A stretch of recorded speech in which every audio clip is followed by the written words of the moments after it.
Sai mu shiga akan magana aiki da kasuwanci. Wasu ayyuka ne suka dace ga mutum mai burjin hutu?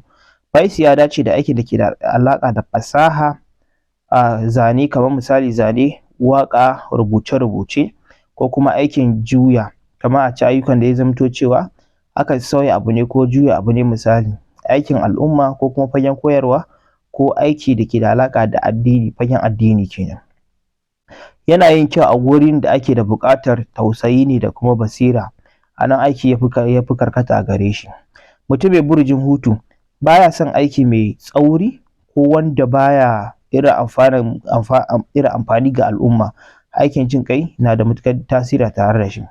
Strength ɗinsa da kuma weaknesses ɗinsa. Strength ɗinsa shi mutum ne mai tausayi, ƙauna, ƙirƙire-ƙirƙire, ruhaniya da basira. Rauninsa mutum ne mai saurin shiga damuwa, yawan dogaro, guduwa daga irin gaskiya. Idan abubuwa sun tijara ba zai iya da su ba sai ya ketse kawai gudu, ko kuma rashin ƙarfi wajen yanke hukunci. Namiji mai burjin hutu mutum ne mai zuciya mai laushi da aminci. Yana son mace mai tausayi da kulawa, mai nuna soyayya ta gaskiya da kuma aminci, amma kuma yana iya buƙata a ƙarfafa masa gwiwa. Mace da take da burjin hutu tana iya kasancewa mace mai jin ƙai ne da ƙauna. A soyayya tana son gaskiya kuma tana mai nuna kulawa ga wanda take so sosai, tana kuma buƙatar a bata kulawa, amma tana iya zama mai buƙatar kulawa da nutsuwa ne daga mijin da take tattare da shi.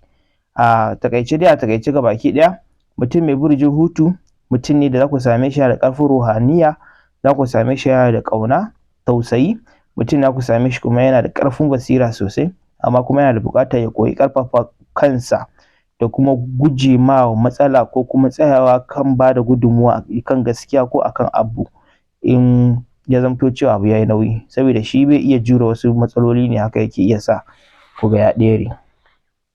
Wannan shi ne a taƙaice.